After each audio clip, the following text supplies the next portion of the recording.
94.9 WDKB. It is our webinar series. One more time here.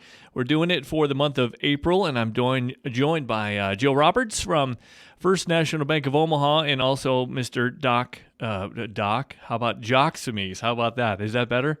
Dr. Jock Samise? Well, It's hard to say in a row like that. and I really want you to mention Villanova, please. March Wearing Madness. wearing a Villanova hat, clearly a Villanova fan. I think Joe and I were kind of asking that question off air a little bit here. Alma mater, is that what that is? Yes, I spent 4 years there, loved every minute of it. And as I told you guys earlier, which you didn't believe, the first time they won the national championship, I thought that was going to be it for my lifetime. I was very happy.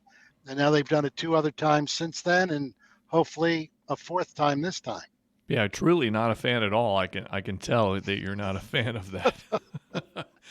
All right, so Joe, we have you here today because I'm being told that you're a bit of a cyber expert, a cyber security expert of sorts. You want to elaborate a little bit on that? That's a lot of pressure, Sean, and I appreciate the fact that I'm being called a cyber expert. But no, so my official title is president of our Illinois insurance agency. So I work for FNIC Group, which is a affiliated company of First National Bank of Omaha, and I happen to specialize in the area of cyber insurance. And so one of the areas that I'm excited to talk to you about is the current state of where people might be when it comes to cyber threats and how they might be able to protect themselves through a variety of risk management products and principles that would be effective for them in their businesses. Yeah, I know we were talking a little bit off air about this, and this is probably one of the times that cybersecurity is coming into play here with all the things that are happening in the world. This is probably the best time to maybe learn a little bit or get some more info about cybersecurity. Yeah, I would tell you, Sean, that it is probably the biggest threat that an individual company currently has in terms of their risk management strategy. It's not, the fire. It's not a tornado coming through and blowing down their buildings. It is the impact of hackers every single minute of every single day trying to get into every system. And so we're seeing breaches not only at the large manufacturing companies or large financial institutions, but the small mom and pop farmers, for example, are being extorted for tens of thousands of dollars every single day. It's a growing concern, and currently the FBI considers its number one white crime impact in the United States, that cyber criminals are going to be continually trying to get into all of our lives. And it might be a section of crime that everybody is going to have to deal with, whereas it may not be relevant to a particular geographic area, where you may think you're going into a bad neighborhood and be concerned about the status of your vehicle or of your purse or of your wallet. Cybercrime can affect you no matter where you live, no matter what hours you work, no matter what size company you have. Wow. So, Joe, you're giving us all this gloom and doom. I hope at the end of this, you're going to have, that nice little rainbow at the end, since this seems very treacherous. So is it just extortion, or is it just causing havoc? Or, what's the motive to go after, to destroy these companies? So, Jock, I would tell you that cybercrime, like many other crimes, has evolved, right? It maybe 10 years ago, it was more about the dissemination of private information. These hackers were going in and trying to steal things like credit card numbers, things like dates of birth, things like social security numbers. And so you had a lot of legislation that was installed nationally to protect that private information, right? And so now we've got freedom of information opportunities. Now we've got HIPAA when it comes to health-related protected information. But criminals, cyber criminals specifically, have morphed into more of a situation where they are grabbing onto systems. So hackers are no longer submitting viruses to destroy your systems. Now they're trying to extort individuals for actually cash payouts. So that's the biggest area that we are seeing, in that cyber criminals are attacking your systems holding them ransom for you to actually pay a ransomware in order for you to get your important information back. So years ago, the federal government said, well, if you get hacked and personal information gets impacted, we're going to fine you. Well, individuals within the cybersecurity area decided, well, we can protect our personal information, but what they left vulnerable were the email accesses to networks. And we're seeing that that's probably the number one area that most of these cyber criminals are being able to attack software entities. Yeah, I have seen, Joe, that firsthand. The radio station here, too, even some of our vendors have been attacked that way and had their information held hostage, in essence, and held for ransom. And we were affected by that as well because we couldn't get what we needed from them because all of their information was being held. So we were kind of at a standstill. And that had never happened to me before. That was something I never saw before. And then we ourselves, in different parts of our group, were hacked into. And that same thing happened where they just kind of take all your information and they hold it hostage. They hold it ransom until you pay it or, somebody else gets involved. And it's pretty scary when you get contacted by the FBI and Homeland Security and things like that. It's a little, it's nerve-wracking to see that happen. Yeah, Sean, we really think that most people are going to be impacted probably within the next 18 to 24 months if they haven't already, either directly or indirectly. So through their children's school, through your local county government, through your employer, through your spouse's employer. We anticipate that that's going to happen. Think of how we've evolved in the last 24 months due to the recent global pandemic with technology, right? We moved everybody out of the office to home. That enabled a variety of new opportunities for individuals to work from anywhere. Look, we're doing a radio show from 3 different locations. Back when I studied journalism at the University of St. Francis, we had a radio station and people had to come down and we had to talk face to face with people. Well, technology allows us to do that differently now.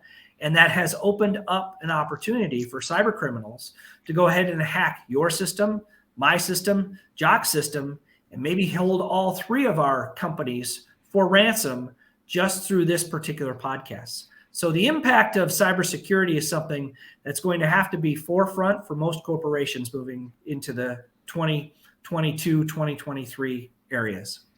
But Joe, I have the typical software that's supposed to protect me. Is that not good enough? Yeah, so the McAfees of the world or the Carbonites. I didn't want to mention names, but go ahead, Joe. They're excellent identifiers of virus protection. But what they don't do, Jock, is when you get an email sent to you that looks like it's coming from Joe Roberts at FNIC Group, maybe you miss the fact that it's not FNIC Group, that it's FINCA Group.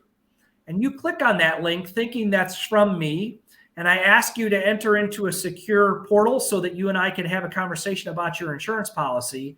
And all of a sudden, what you've done is you've given a hacker complete access to your system. And so through one email, which can't be picked up through your virus software, that individual has now gotten into your system.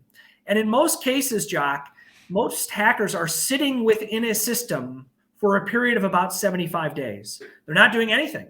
They're just taking a look at every keystroke that you're utilizing. Are you accessing bank information, which most of us are through our computers and or cell phones? Are you accessing protected health information? Are you accessing credit card information? All of that is going to be accessible to them, and all they're doing is just viewing your desktop every time you're making a keystroke if they can get into your system. You have to love the ambition of these people. You have to hate what's happening, but you have to love the fact that people are out there really trying to figure this out. So, Joe, you sell insurance. So obviously there must be a policy against this, but let's try to do some preventive care here. What can we do? Yeah, so the good news is that there's really 2 simple steps that if everybody would start to institute these, I think we would see the rate of cyber crime come down dramatically. The first and most important one is dual authentication. And so what that means is every time that you log into your system, whether that's your email system or your company network, you get a text or a email or a phone call asking, is this you who's logging into your system? Most of us are familiar with that. If you're using a financial institution, almost all of them have the dual authentication aspect to it. So you log into your local bank, you get a text saying, hey, Joe, is this you logging into your account? Yes, it's me. It will grant you access. If we could do that, we would stop probably 70% of all the cybercrime out there currently, because that's the way that most hackers are getting in. Second thing that I would suggest everybody does is that we get rid of the old antiquated idea of having to keep servers in their buildings. Now, IT people are going to hate me for that because there are some folks who love to have these giant servers. Well, if we can push everything to the cloud almost simultaneously every hour, every 2 hours, every night, we know that if somebody hacks our system, that we've got a full and complete backup that we don't have to necessarily pay the ransom for, that we can restore our system in a matter of hours. So those two things are probably the most critical aspects of a cybersecurity kind of strategy that we consult with our customers and our IT professionals about. Yeah, and Joe, those two things that you mentioned have been what I have been told too. That is the top two things that you should be doing, and I believe that our vendors did just those things. I think they had in our situation, they had their information backed up, so they only lost part of a day's worth of data, and it took them a little while to restore that. But other than that, they weren't held ransom very long because of that. And now you explaining that a little bit further in a little bit more layman's terms helps me to understand it. I don't know about somebody from Villanova, but I mean, for me, I was able to understand it. But Joe, the whole backup situation has been on. That's been going on for years, that things need to be backed up, and even backing them up to the cloud now instead of the redundancy that used to be in the old days. So, why is this a new revelation when this has been going on for all these years? So there are still many people who believe that they have to have internal controls as it relates to their IT systems. So we still see a lot of corporations, most of those are small to medium sized, that are backing up their things on an internal server. The problem is that once somebody gains access to your email system, they're pretty much able to navigate their way through your network onto your server. So if they can get onto your email system, onto your desktop, they've got access to your server, can lock all of those things down. If it's uploaded into the cloud, hackers have a very difficult time disrupting the transfer of information from your particular desktop or computer system up to wherever that cloud storage is, whether that's OneDrive or whether that's some other services that you may be using externally. And then those are completely backed up by the third-party vendor that you're utilizing to provide those services. So this whole email thing, Joe, is that what phishing, is that what the whole phishing idea is about? It is, Jock. And in our corporation, we're actually instituting a program where our 350 employees across our footprint, which is in 4 states, Nebraska, South Dakota, Iowa, and Illinois, we're actually attempting to phish our own employees. And so we're trying to make our people aware of opportunities to be hacked by sending them not blank emails, but doctored up emails from our own systems. Yep. That they, if they're caught on, they actually have to go into training on. So we're trying to work with our employees to identify which emails look suspicious, which ones can they move forward on. And, Sean is a novice here. And when we say phishing, he thinks you have a pole and a worm and he's going to go out to the Kishwaukee to do something. Can you explain what phishing, the PH phishing is? So email phishing is an attempt by these hackers to send it across a platform of subscribers, hoping that somebody will click on a link and provide some type of pertinent information to be able to get into a system, whether those are hacking your contacts, right? One of the biggest phishing schemes that nobody seems to understand is Facebook.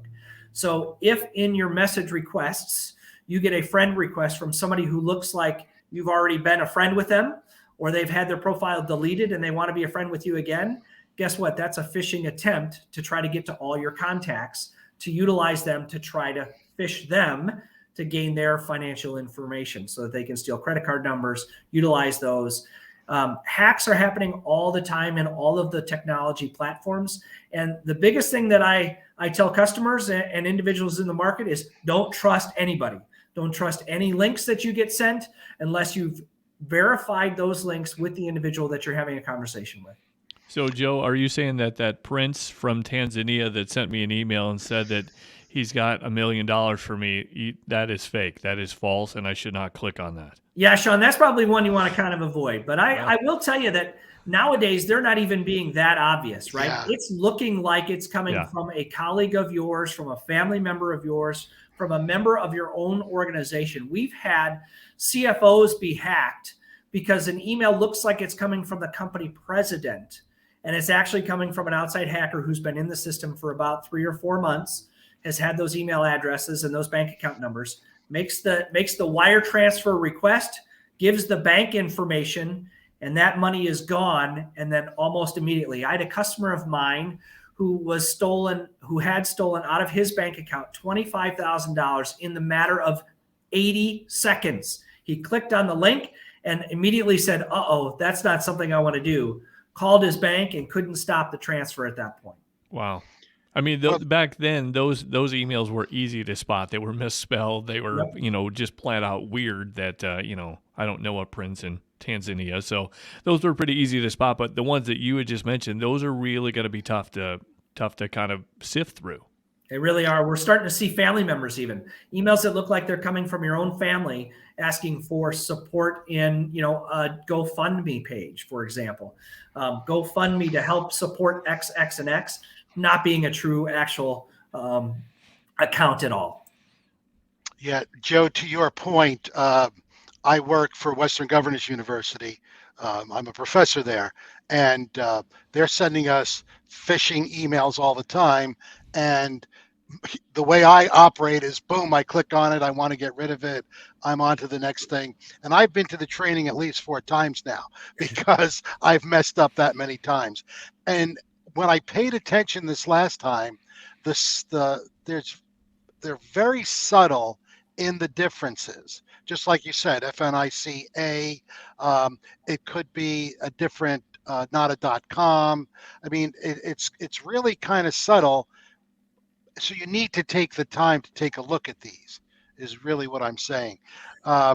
Sean, you said something. Sean and I really don't have to worry about, them taking our money, Joe, because we don't really have any. So, that's one way that we are supporting anti-cyber security. Speaking of money, I mean, Joe, have you seen, what do you see typically? What's the most common amount and how is it taken? Yeah, it's really been interesting. The average claim allowance maybe 24 months ago was somewhere around $65,000 for the average claim. We've seen that increase to over $330,000 in this last reported quarter. So fourth quarter of 2021 was over $300,000 in the average size claim that's being adjudicated by insurance. That's massive. Most people don't have a policy that cover themselves to that extent, and so they're having to pay out of their pockets to make up those differences. Well, Joe, and you hit the nail on the head there. So when you're talking about those, clearly there are policies out there for businesses, along with all the other things you have to do running a business. Now this has to be on the forefront as well. Where do you start? Who would you even talk to, and where would you go? Obviously, you being a good candidate, but where would you go if you're a business owner and you want to get a policy like this to help protect yourself?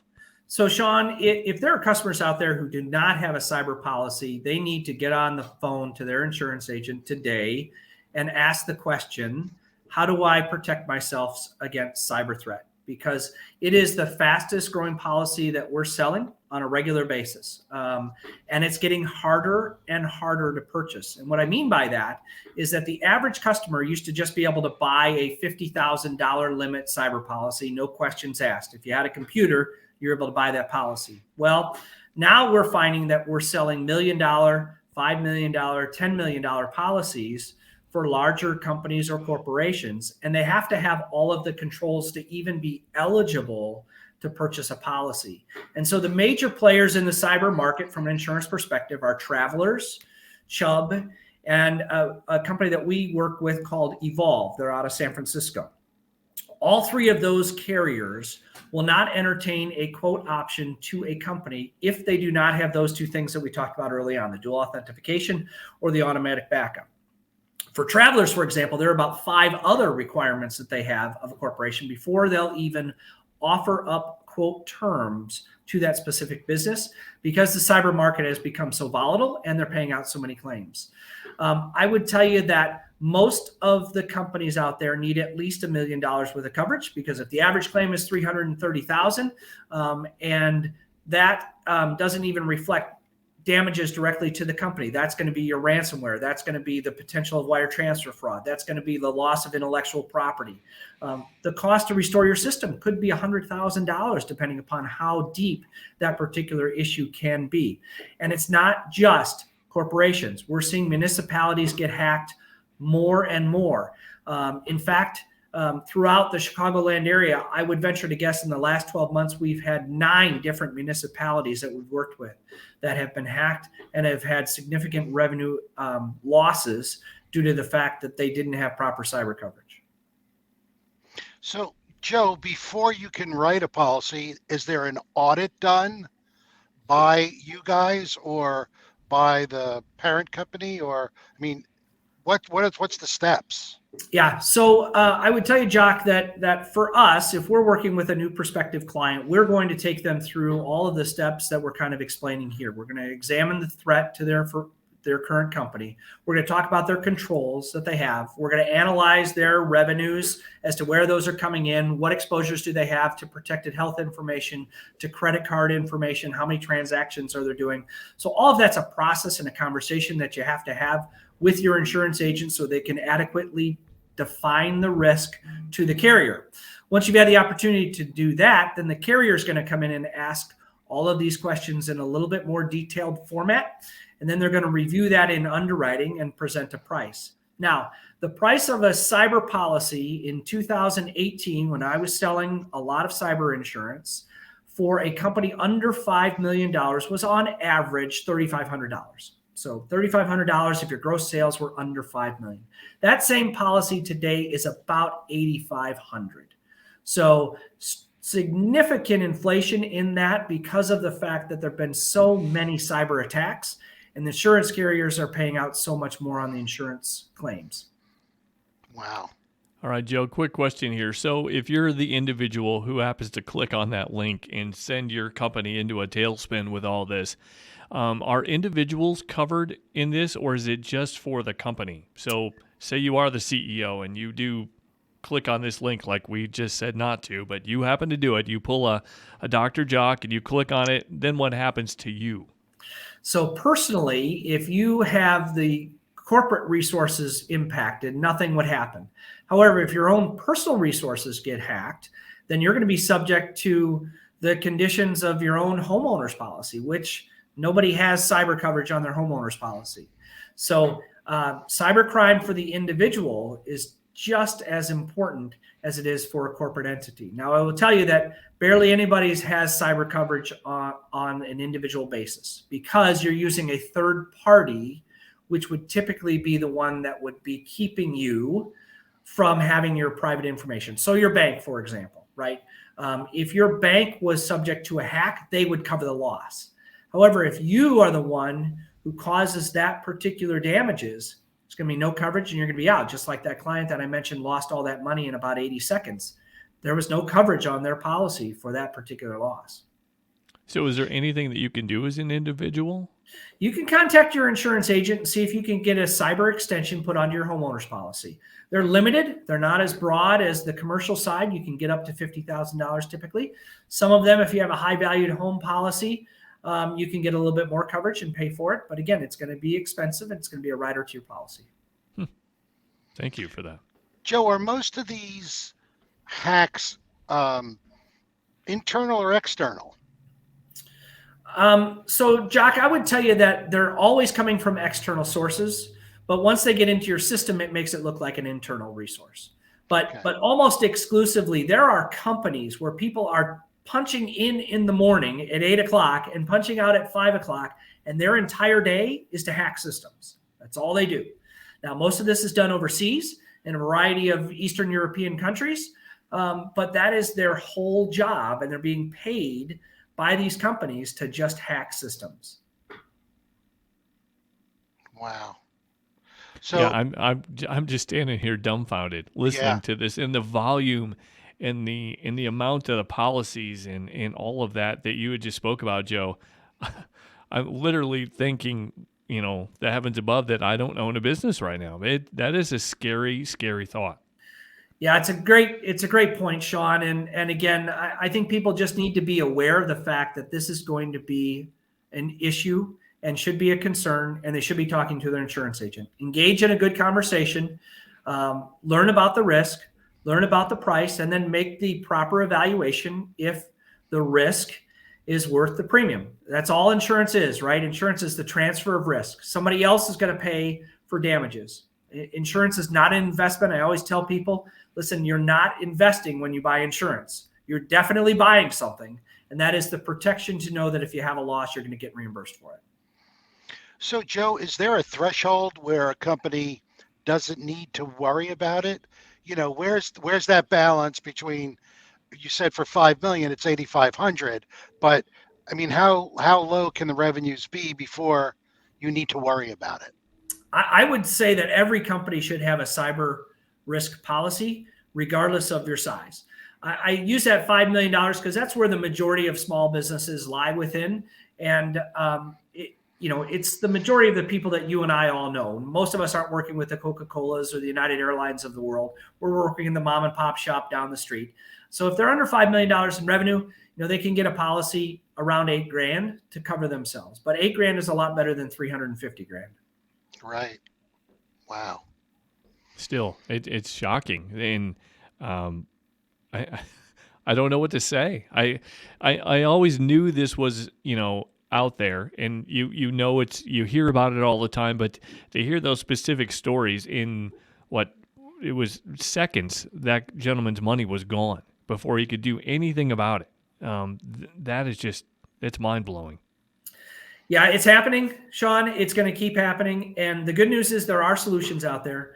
So pick up the phone, call your insurance agent. If you need some help, reach out to those folks here on the show, and we'll be able to get you in touch with those people that can get you the right information. But there are, for all the hackers out there, there are people working in IT security who are working very hard at each individual company trying to make sure that these things can't happen. And when they do, there is an insurance policy that can protect you if you have that in place.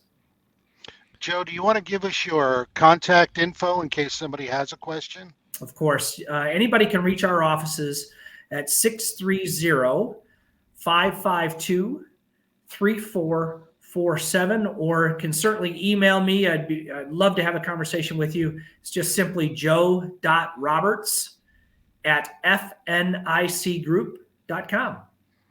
Great.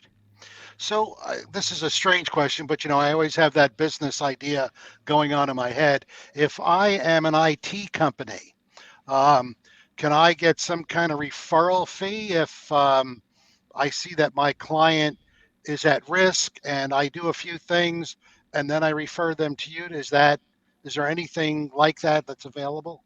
Jock, unfortunately, in the state of Illinois, as in all 50 states, you have to be licensed in insurance to receive any commission revenues associated with a policy. So unfortunately, we can't pay referral fees to those entities that do refer us business. However, we do love to establish relationships with those types of individuals. And if it works out well for their customers by us protecting them, we think that's a win-win for everybody. You had that answer pretty well down there, Joe. So, Sean, I was trying to get us some extra money. I'm guessing he's been asked that question several times. I'm guessing sure. So. Well, Joe, thanks for joining us today. It was really an enlightening conversation that you just gave us. I was just literally found myself lost in everything that you were saying. Like a tornado could have ripped through this building right now, and I would have been like, he lost that kind of money in that amount of time. Like it really had my attention. So I really appreciate you taking the time. As I'm sure you're busy with a lot of companies calling, and once they see this, your phone may be ringing quite a bit, I'm thinking. Well, we certainly are happy to be a source of information and more than willing to help anybody out there that has some questions. Sean and Jock, I appreciate the opportunity. And Maybe we'll check back in about 6 months, let you know what's going on in the market, see if there have been any changes, see if some of the things that are going on in Europe now impact the cyber market, which we think will. We know that Russia certainly has a large influence on the United States and the impact that it has from a technology standpoint. So it'll be interesting to see how that all develops as things continue in the Eastern Bloc. So, Joe, I mean, I hate to end this on such a gloom and doom, but are you saying that it's going to get worse, not better? Well, I think, Jock, one of the things that you have to be aware of is that economically there are going to be impacts of this war that's going on between Russia in the invasion of Ukraine. And with the impact on the Russian economy, we've seen an influx of more Russian hackers into the system. And I think that that's something that's probably going to continue. Wow. Well, thanks for that. We are ending on a doom and gloom note. However, at least there was a lot of helpful information here. And if anybody is watching this, feel free to scroll back through and watch it again and get those numbers down, get a hold of Joe or your insurance agent if you have any kind of questions, because I'm sure after watching this, a lot of people may have some questions, and they'd be very good ones. So it'd be worth to do your due diligence for your business and for yourself. It sounds that way. So, Joe, thanks for joining us. Dr. Jock, as always, it's been a pleasure, even though go Villanova. Thank you. Should I say that? Wildcats. It feels appropriate to say that with you wearing that hat. So, well, then it worked. All right, my job is done here. Joe, thanks so much, Joe. Yep, thanks, we appreciate guys. Appreciate the opportunity. Yep, it's the Small Business Development Webinar Series with 94.9 WDKB.